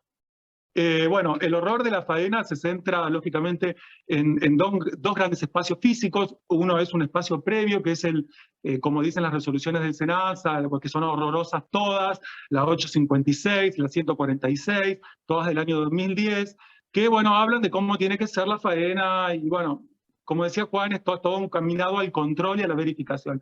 Pero fíjense, yo lo que quiero centrar en estas ordenanzas, en estas resoluciones del SENASA, es el carácter, y lo voy a decir así, totalmente chupamedias de Europa, porque si ustedes leen, les recomiendo que después, si tienen un tiempo, busquen la 856 del 2010 del SENASA y la 617, que habla de anemia y demás, habla expresamente porque la Unión Europea, porque los mercados internacionales de Europa nos exigen, porque tenemos que aumentar la calidad de nuestra carne equina, porque Europa lo demanda. Lo dice expresamente, ni siquiera tengo que hacer una interpretación. ¿Sí? Esto es textual, es exegético. Entonces, fíjense cómo está todo orquestado para satisfacer un mercado externo. Antes quiero decir de que lo que hizo Menem, me quedó esta cosita, no lo quiero dejar pasar, Menem prohíbe en este decreto, en un decreto del 98, que el faenado sea para consumo interno por todo esto de la cultura y de que como el caballo lo vamos a comer los argentinos, si los caballos contribuyeron a que hoy seamos libres, entonces dice que se lo coman los de afuera. Eso fue lo que hizo concretamente Menem, y de ahí sale la prohibición de consumo interno. De ahí sale la prohibición de consumo interno del decreto de Menem. Bueno, entonces, vuelvo un poco a este tema de las resoluciones del SENASA, que dice que tiene que haber una etapa previa que se centra en los establecimientos acopiadores y tenedores de equidos destinados para faena. Estos establecimientos tienen una función principal y central que se centra en todo este sometimiento a Europa que acabo de mencionar, y es que tienen que encargarse como pauta fundamental que este animal, este caballo, no tiene que ser contaminado en un periodo previo mínimo de 180 días con ningún producto veterinario que pueda causar efectos anabolizantes. Esto no quiere decir que se le pongan medicación que contaminen esa carne, ¿sí? Y que después, bueno, tenga consecuencias de salubridad en la población europea, concretamente los países que más consumen la carne argentina. Son Holanda, Bélgica, Italia, Rusia, y también se exporta al Japón. Argentina representa el 60% de la producción mundial de carne de equinos. En Argentina se asesinan más de 200.000 caballos por año que se destinan para faenado. Bea lo explicó muy bien, yo no me voy a detener en las etapas previas de que por qué un animal termina en faena, ¿sí? Yo me voy a concentrar un poco en la parte ética porque ya expliqué un poquito las ordenanzas, las resoluciones horrorosas del SENASA. Estoy acá para reproducir maquillaje jurídico. Con respecto al tema del faenado, y hay que hacer un abordaje puntual, algo ya dijo Juan, el tema de la eutanasia. Si bien es cierto de que, como él bien lo explicaba, siempre se da la opción de aislar al animal, esto es imposible. Los que trabajamos en este tema y los que estamos en la Organización de Defensa Equina, es muy difícil de lograr porque primero estamos siempre atiborrados de animales, atiborrados de escasez de recursos, y muchas veces también, a veces encontrás buenos adoptantes con predios enormes, pero que tienen una realidad y que es imposible tener un animal a 200 metros, a 180 metros, como lo demanda la reglamentación, y a su vez también uno, como decía Juan, trabaja con muchas disciplinas, con muchos profesionales, con veterinarios, en donde son los veterinarios los que realmente ponen su pellejo y su trabajo en esta terrible problemática que es la faena. Y quiero abrir un paréntesis acá y hablar de la eutanasia y cómo es la mal llamada eutanasia en el tema de los caballos. Hay un autor que ya lo nombró Juan, que es Tom Regan, es el primer autor que realmente realiza un enfoque sistemático de los derechos de los animales. Es un deontólogo, que quiere decir de que él cree que todas las acciones tienen que ser buenas, si independientemente de que los resultados de esas acciones sean beneficiosas para nosotros. En eso consiste la deontología, siempre hay que hacer el bien, ¿sí? Y no perseguir una finalidad determinada con esa acción. Entonces, este deontólogo hace un análisis puntual, búsquenlo después si quieren mayor profundidad, lo hace en su libro En defensa de los derechos animales, hay una última edición del 2016 que está re buena. En el capítulo 7, y concretamente habla de la eutanasia en los animales, y empieza diciendo que es una total hipocresía la aplicación de lo que tradicionalmente se entiende por eutanasia en los animales, porque lisa y llanamente no es eutanasia, dice, sino que es asesinato. Y él dice, mi objetivo no es desentrañar las nociones morales de esto, sino conceptuales para poder traer claridad. Y él dice que todo lo que se hace a los animales, en realidad dice que el 99% de los animales que se lo, entre comillas, eutanasea, son animales sanos, son animales que están presentes en este mundo, son animales en donde su psiquis funciona perfectamente, a diferencia de la eutanasia que se da en el caso de los humanos, ¿sí? Hay una eutanasia que se llama activa, que es la que consiste justamente en matar a la persona que lo necesita a través de un medio activo, y una eutanasia pasiva, que es cuando ese ser está conectado a algún medio artificial, y la eutanasia consiste en la simple desconexión, dejarlo morir. Él dice que en los animales, salvo dice que encontremos, no sé, un caballo que valga, como decía Juan, $1 millón, y que requiera que esté conectado a un medio mecánico, todas las eutanasias en los animales son eutanasias activas, es decir, se los mata directamente y literalmente. Entonces él dice, esto es una hipocresía total, no se tiene que llamar eutanasia, se tiene que llamar asesinato, o bien tenemos que buscar un nuevo concepto de eutanasia que se aplique puntualmente a los animales. Y también él abre otro paréntesis y dice que hay que diferenciar la eutanasia voluntaria de la involuntaria.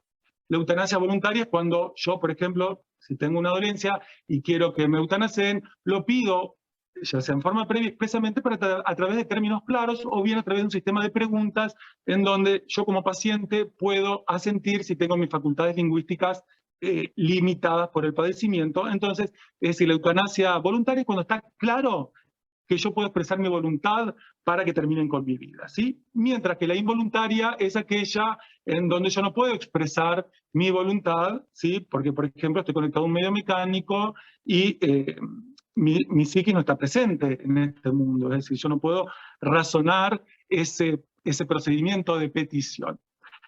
Y él dice justamente que tampoco en el caso de los animales podemos hablar de eutanasia voluntaria, porque primero el animal, o la mayoría de los animales, no está probado que tenga una concepción de la muerte como un ideal abstracto, tal como lo conocemos nosotros, y que tampoco tienen las facultades lingüísticas humanas para manifestar su deseo de morir. Y dicen, pero tampoco es una eutanasia involuntaria, porque el animal está con su presencia psicológica acá, el animal no está afectado de manifestar de alguna manera si quiere vivir o si no quiere vivir. Y entonces la ley dice, vamos a tener que encontrar una categoría nueva en esto y dejarnos de esta hipocresía y de este caretaje, y encontremos verdaderamente una categoría de eutanasia que sea sincera y que se aplique verdaderamente a los animales. Y él desarrolla lo que se llama la eutanasia de respeto a la preferencia. Y pone un ejemplo muy paradigmático, que es de ciertos felinos, de los gatos, que cuando padecen las leucemias, que en los estados avanzados son muy, muy dolorosas.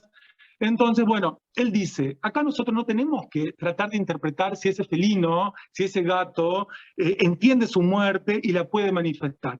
Lo que nosotros tenemos que interpretar es cuál es la preferencia de ese felino en esa situación de un padecimiento avanzado. Dice, tenemos varios puntos verificables a través de conocimiento empírico y común, que el gato está sufriendo, que el gato es consciente de ese dolor y que el gato es consciente de que en su futuro inmediato y próximo ese dolor va a seguir estando. Entonces, tenemos que interpretar que la preferencia de ese animal es terminar con ese dolor en su futuro inmediato. Entonces él dice, no estaríamos perdiéndonos en los laberintos de la interpretación de la muerte como una noción abstracta y si los animales pueden vehiculizarlo o no, sino que simplemente estamos interpretando su preferencia a que ese sufrimiento termine. Lógicamente él dice, para que esto se dé en términos de justicia, se tiene que producir a través de un medio indoloro, con la creencia de que esa eutanasia se está haciendo por las razones correctas, es decir, para eliminar ese sufrimiento, y con la motivación correcta, es decir, siempre persiguiendo el bienestar del animal. Entonces ahí dice, sí, acá podemos hablar con más sinceridad y decir, esto es una correcta eutanasia. Pero claro, ¿qué pasa? En el 99% de los casos son todos animales sanos. Él da el ejemplo, por ejemplo, da números muy concretos. En Estados Unidos, él es un autor norteamericano, estadounidense. En Estados Unidos se sacrifican entre 15 y 20 millones de perros, ¿sí? Solamente en los centros de refugio cuando llega el periodo de preclusión y los ponen a dormir para que puedan entrar otros. En el mundo mal llamado eutanasian más de 200 millones de animales que son residuos, y digo residuos porque quedan despojos del tratamiento terrible que tienen la experimentación. Ahí hay un artículo que yo escribí con respecto a experimentación, después lo pueden buscar, y revelo esta cruenta realidad. Más de 200 millones de animales por año son eutanasiados en la experimentación, los que logran salir vivos de ese terrible proceso. Así que imagínense un poquito los números para que vean, esos 200 millones son todos animales sanos, todos animales que quieren seguir viviendo. Y él da un ejemplo de los centros de refugio en Estados Unidos donde se los pone para dormir y él dice, pero esto es ridículo, porque entonces se los está asesinando para que puedan entrar nuevos animales. Bueno, entonces con ese criterio dice, vamos a matar a los homeless, a los vagabundos, a las personas sin techo y sin hogar, para que en los centros de acogida de estas personas puedan entrar nuevos vagabundos. Eso es un disparate. Entonces tenemos que conceptualizar y hablar con propiedad para justamente, bueno, poder encontrar una solución terrible a este tema de las relaciones entre los humanos y los demás animales. Y creo que es muy importante empezar a despejar estos conceptos, sobre todo en el tema de la eutanasia, muy vinculado a la faena, porque realmente es la solución que da la ley, y es la solución que nos encorseta a casi todos los profesionales que estamos vinculados directa o indirectamente con esta problemática. No quería dejar de mencionar esto. Reagan hace una gran crítica, dice que es un paternalismo hipócrita, porque en realidad lo que se hace es borrar el deseo del animal de querer seguir viviendo y ni siquiera se hace un esfuerzo verdadero por aquellos casos que sí lo requieren, por ejemplo, este caso del gato con leucemia, de qué es lo que realmente quiere ese animal, porque se dice, si nosotros podemos interpretar en una persona comatosa su deseo a morir, un animal en situaciones similares, que encima está consciente, porque el animal siempre está consciente, es decir, es muy raro que se eutanasee a un animal y que se cumplan todos los requisitos éticos para que esa eutanasia sea correcta, ¿sí? Entonces hay que reconceptualizar, rever, echar un manto de claridad para poder seguir adelante. Y dice, dejar de ser tan paternalistas, dejar de ser tan hipócritas y empezar a decir que lo que es asesinato es asesinato y lo que es eutanasia es una cosa para los humanos, pero para los animales puede existir solo una eutanasia posible y justa, que es esta eutanasia de respeto a la preferencia. Bueno, yo la verdad que bueno, ya se ha hablado más o menos de todo el tema de, no me quiero explayar mucho más, ¿sí? En el tema ya les digo, porque seguir hablando de faena es seguir entrando en los laberínticos pasillos regulacionistas del SENASA y de todo el derecho del bienestar, que a mí no me interesa reproducir, sino simplemente marcar que, como decía Juan, tiene que ser cambiado esto, es imperioso.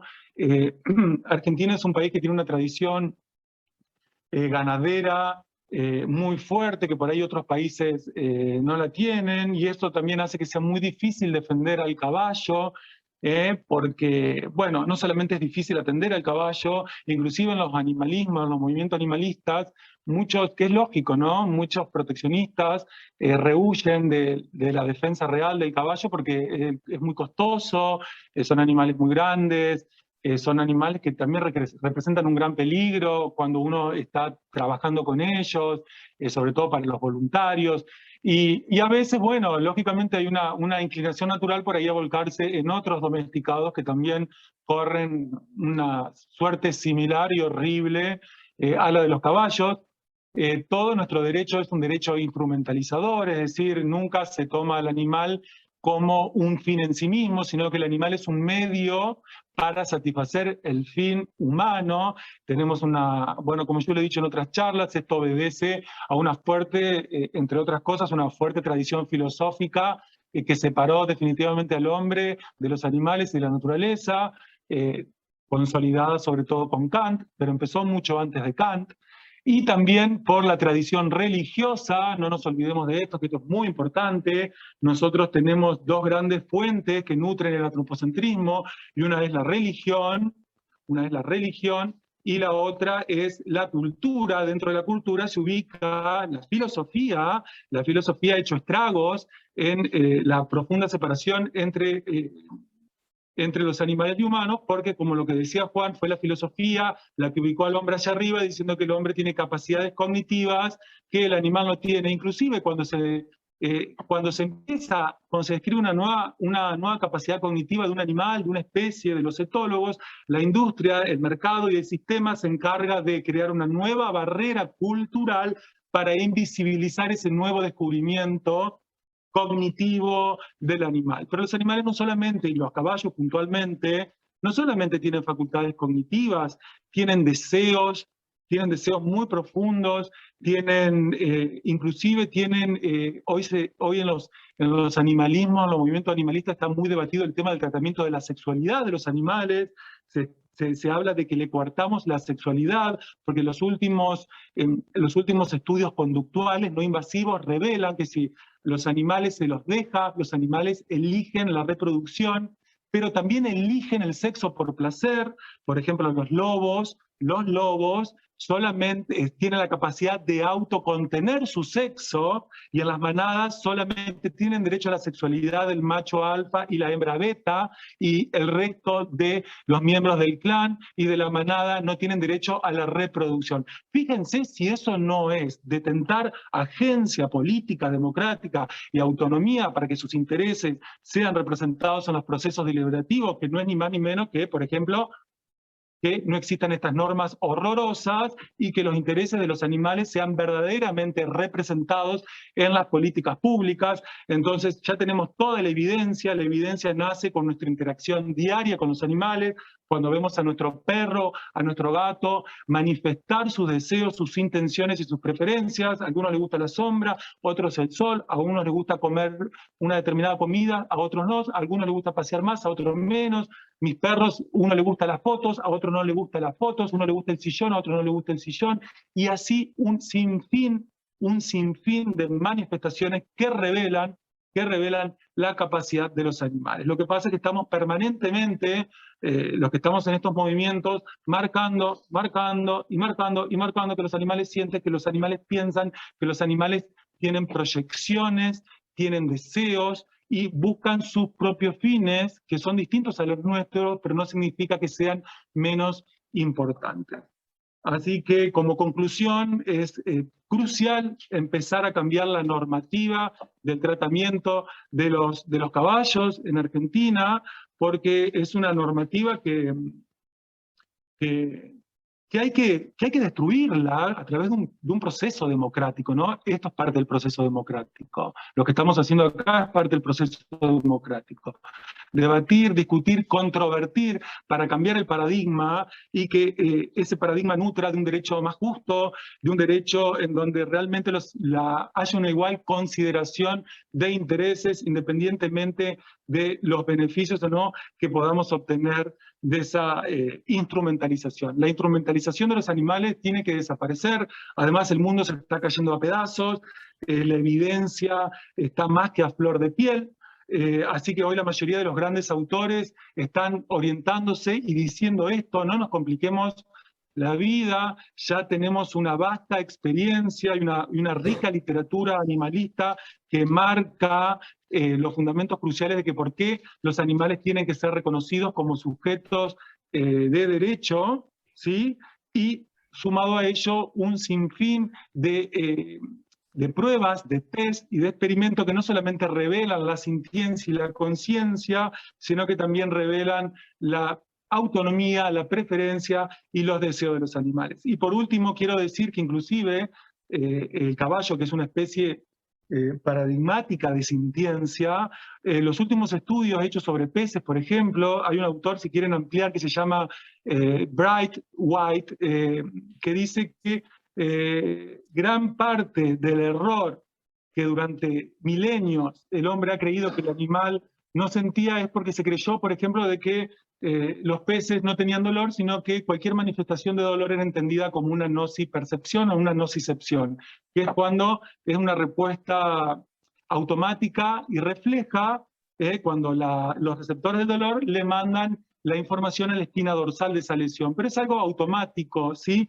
Pero se descubrió que los peces tienen una sintiencia similar a la nuestra porque es una sintiencia, es una experiencia de sintiencia cerebral que no es nocipercepción, no es un reflejo automático, sino que es una verdadera experiencia sensorial cerebral. Así que imagínense si ya se está comprobando que los peces sienten y que estas deficiencias sobre todo se debían a que nunca se los estudiaba correctamente, nunca se estudiaba al animal, ya sea como individuo, como integrante de una especie, con sus propios circuitos neuronales y con sus propios mecanismos del dolor. Siempre estábamos buscando que la estructura cerebral y por lo tanto de dolencia de los animales fuera similar a la nuestra, y no, resulta que hoy nos hemos dado cuenta a través de miles de estudios de que cada animal, cada especie de qué se trata, tiene sus propios circuitos neuronales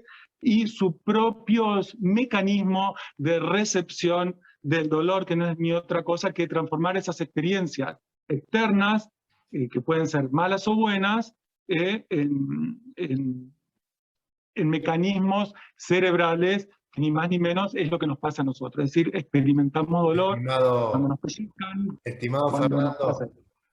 Sí, ya está. Para ir redondeando, porque después se va a cortar la plataforma y tenemos unas preguntitas para hacer. Ya está, ya redondeo con esto, termino con esto. Bueno, cambiemos lo más importante, cambiemos nuestra forma de pensar.